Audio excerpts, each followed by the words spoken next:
Hello, I'm Gayatri கர்ணா. எப்போவுமே வீட்டுக்குள்ளே உட்காந்து ஸ்டோரி சொல்லி சொல்லி எனக்கும் போர் அடிச்சிருச்சு, உங்களுக்கும் போர் அடிச்சிருக்கலாம். ஸோ நம்ம என்ன பண்ண போகிறோன்னா, வெளியில் வந்து ஸ்டோரி சொல்லலாம் அப்படின்னு சொல்லிட்டு வந்தேன். இன்றைக்கி ஸ்டோரி இல்லை, தமிழ் சினிமா கதைகளில் அந்த கதை காலத்தில் நான் பார்த்த சில கதைகளை பற்றி உங்களோட ஷேர் பண்ணிக்க போகிறேன். நான் ரொம்பவே ஃபஸ்ட்டு பார்த்து ரொம்பவே ஆச்சரியப்பட்ட கதை அப்படின்னா பூவே உனக்காக. எனக்கு அந்த லவ் ஸ்டோரி அவ்வளோ பிடிக்கும். ஏன்னா எனக்கு இந்த காதல் பிடிச்சிருக்கு, அந்த காதலுக்கு வேறொரு காதலை தான் பிடிச்சிருக்கு.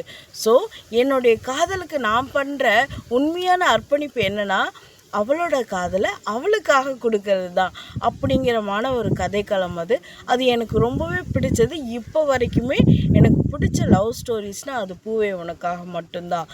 அதுக்கப்புறம் நான் தமிழ் சினிமாவில் வந்து பெருசாக பார்க்கப்பட்ட படம், ரொம்பவே ஆச்சரியமாக பார்த்தப்பட்ட படம் அப்படின்னா மூடர் குடம் அப்படிங்கிற ஒரு படம்.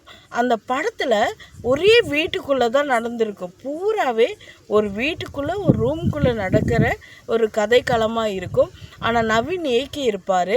அந்த கதைக்களம் பூராவே ரொம்ப இன்ட்ரெஸ்டிங்காக, த்ரில்லிங்காக, ரொம்பவே ஆச்சரியமாக பேசக்கூடிய நல்ல விஷயங்கள் நிறைய கொடுத்துருப்பாரு.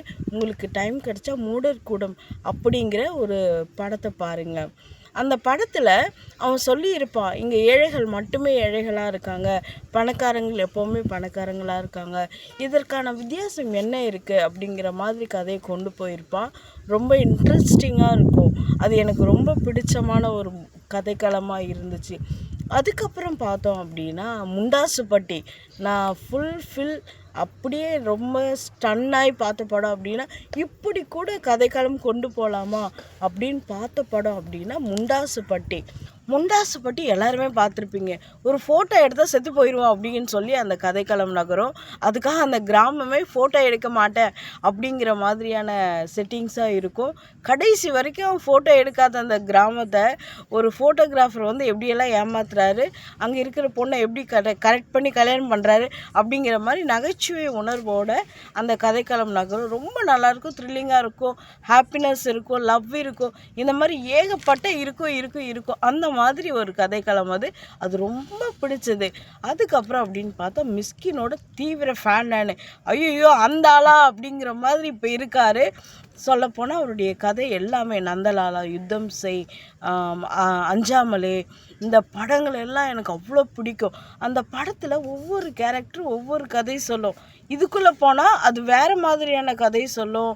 பெண்களுக்கு எதிரான வன்முறைகள், இந்த மாதிரி அந்த கதைக்குள்ளே நிறைய வெரைட்டிஸ் கொடுத்துருப்பாரு. மிஸ்கின் அவர்களுடைய படங்களில் நம்ம நிறைய விஷயங்களை கற்றுக்க முடியும். அதுலேயும் முக்கியமாக சொல்லப்போனால்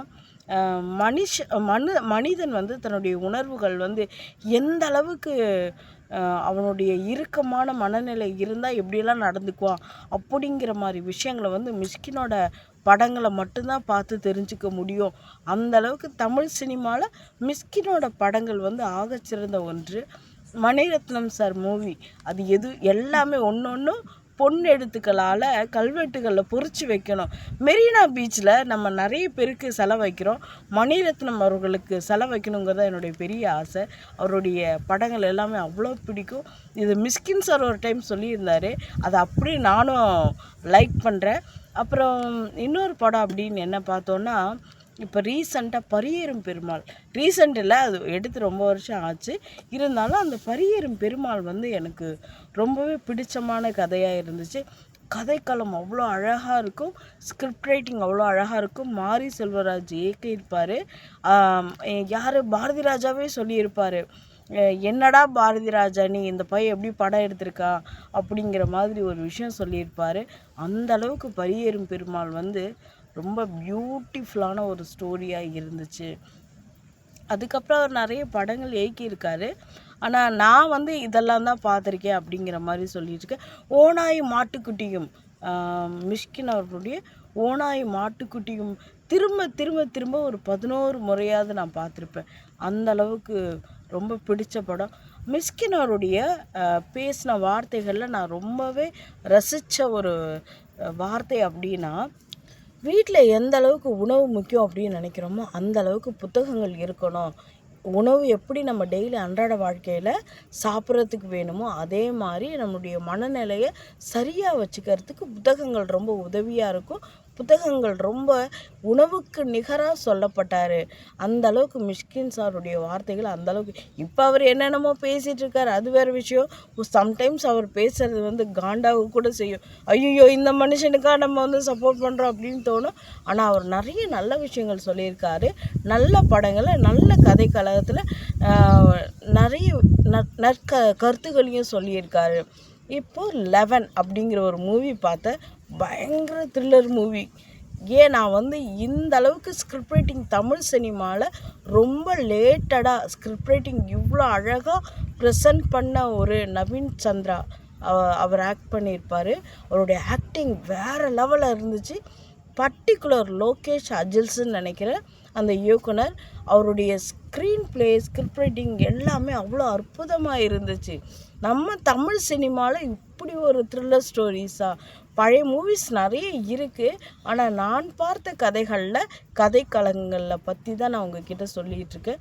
இதெல்லாம் நான் பார்த்து ஆச்சரியப்பட்ட விஷயங்கள். அந்த மாதிரி நீங்கள் பார்த்த கதைகளும், நீங்கள் பார்த்த சினிமாக்களில் உங்களுக்கு பிடிச்ச சினிமாவை பற்றி நீங்கள் கமெண்ட் செக்ஷனில் வந்து கமெண்ட் பண்ணலாம். நான் ரொம்பவே தமிழ் சினிமா வந்து கம்மியாக பார்த்த பொண்ணு தான். உங்களுக்கு நிறைய மூவிஸ் பார்த்துருக்க வாய்ப்பு கிடச்சிருக்கலாம். அப்படி நீங்கள் பார்த்த படங்களில் உங்களுக்கு பிடிச்ச படங்களையும் இயக்குனர்களையும் கமெண்ட் செக்ஷனில் வந்து கமெண்ட் பண்ணுங்கள். எப்போவுமே வீட்டுக்குள்ளேயே உட்காந்து கதை சொல்லி போர் அடிச்சிருச்சு. இந்த மாதிரி வெளியிடங்களில் வந்து கதை சொல்லணும் அப்படிங்கிறது என்னோடய ஆசையாக இருக்குது. உங்களுக்கு இந்த மாதிரியான கதைகள்லாம் பிடிச்சிருந்தா லைக் பண்ணுங்கள், ஷேர் பண்ணுங்கள், மறக்காமல் சப்ஸ்கிரைப் பண்ணுங்கள். தேங்க்யூ.